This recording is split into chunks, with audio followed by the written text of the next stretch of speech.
Desde Nueva York nos acompaña Pamela Molina, ella es chilena, por cierto, tenemos a dos invitadas, ella es la que está más cerca de mí, está a la derecha de sus monitores, ella, Pamela, actualmente estudia una maestría en discapacidad y desarrollo humano, ella ganó una beca por la Fundación Ford. Pamela, por cierto, perdió el sentido del oído o de la audición a los 13 años. Y su intérprete, que como ven ustedes está a la izquierda, es Antonieta Palma. Gracias a ambas por acompañarnos en esta oportunidad. Pamela, yo empezaría a preguntar, ¿en qué contribuiste directamente a este esfuerzo del documento y la declaración final? Bueno, yo llegué al proceso de la convención representando a una organización de personas sordas de Chile. Así fue como llegué. Y mi contribución en este trabajo de la convención fue dar aportes activos a la redacción del texto en los temas específicos en donde las personas sordas necesitan que sus derechos sean garantizados, como por ejemplo el respeto a la lengua de señas como idioma natural de las personas sordas, o también el acceso a la educación, de qué manera se puede garantizar la inclusión educativa de personas sordas, ese tipo de temas, el acceso a la información, su derecho a recibir información al mismo tiempo que las personas oyentes. Entonces, en esos temas que están incluidos en la convención, garantizando derechos, yo vine a aportar la experiencia de las personas sordas de una manera técnica, política y creativa también en cuanto a redacción de textos. Eso es más o menos el proceso en que hemos estado negociando con delegados, incidiendo a través de los grupos de delegados como el GRULAC, el Grupo Latinoamericano del Caribe, también haciendo de puente con otras organizaciones internacionales para tratar de transmitir la visión del sur, la visión de los países en desarrollo. Vamos a pasar a otra pregunta.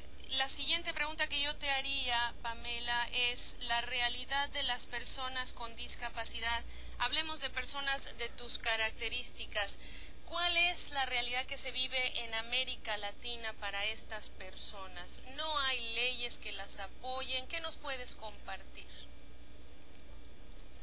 Bueno, en general en los países de América Latina existen leyes relativas a la discapacidad, ¿ya? Pero no existe en muchos de los países un respeto a la lengua de señas como un idioma, como el idioma natural de las personas sordas. En general se entiende la lengua de señas como un sistema de signos funcional, pero no, es un idioma con una gramática que transmite pensamiento, que transmite cultura. Entonces esa parte del reconocimiento de la lengua de señas no está en nuestros países, y eso significa que las personas sordas no tienen un acceso igualitario a la educación. Por ejemplo, el derecho ya reconocido a nivel mundial a ser educado en tu propia lengua. Las personas sordas no lo tenemos. Y al tener entonces una desventaja educativa, también tenemos una desventaja al ingresar a los trabajos, porque por falta de capacitación adecuada, por falta de una educación adecuada, de información y de acceso a la cultura, las personas sordas tienen casi nulo acceso a un trabajo digno. En concreto, estamos hablando de que se necesitan más escuelas, más capacitadores en nuestros países. Puntualmente, ¿qué dirías que se necesita?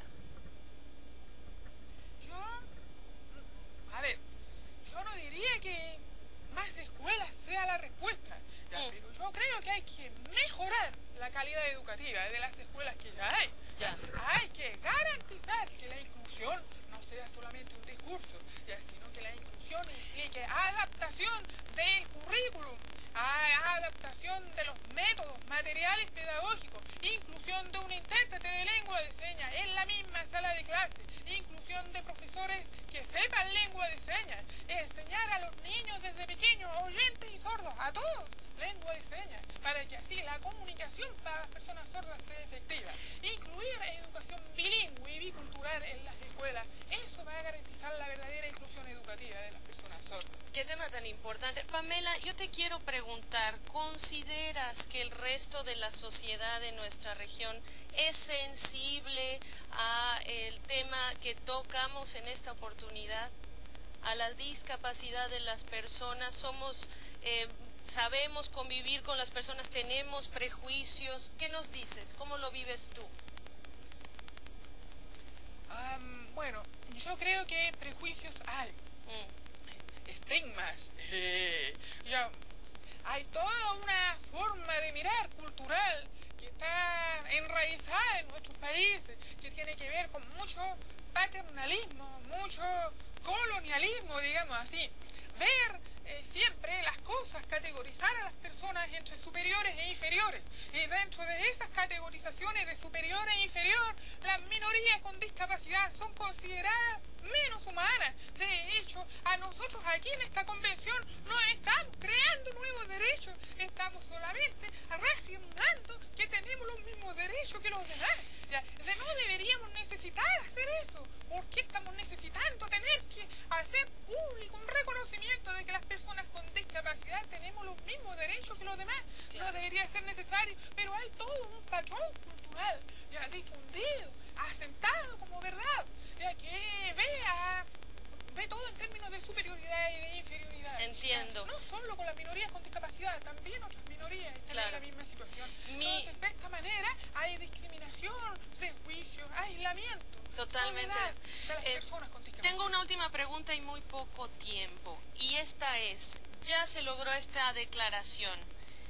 ¿Cuál es el siguiente paso después de que firmen los países en los niveles locales, los gobiernos como el de Chile, etcétera? ¿Cuál es el siguiente trabajo para ustedes? Bueno, primero, lograr que nuestros países firmen la convención. Y una vez firmada, la implementación de la convención. Eso significa para nuestros países modificar leyes nacionales para adecuarlas al cambio de paradigma que trae consigo esta convención. Y segundo, al cambiar las leyes, incluir una participación activa de la sociedad civil con discapacidad en la toma de decisiones de las políticas públicas de discapacidad. A las personas con discapacidad, aquí en esta convención hemos demostrado que no solo participamos dando opinión de nuestra experiencia, nuestro sufrimiento, digámoslo así, no, nosotros aportamos técnicamente, profesionalmente, un aporte propositivo al diseño de políticas públicas. Esto dentro de la implementación es muy importante. Por supuesto, yo les quiero agradecer muchísimo a ambas por este esfuerzo, por comunicarnos estas necesidades y esta realidad, y la invitación a que regresen Pamela, Antonieta, a decirnos cómo evoluciona su esfuerzo en favor de estas millones de personas con discapacidad. Gracias. Gracias. Hasta una próxima ocasión. Gracias, Antonieta. Hasta la próxima. Ellas son Pamela Molina, ya les decía yo, Antonieta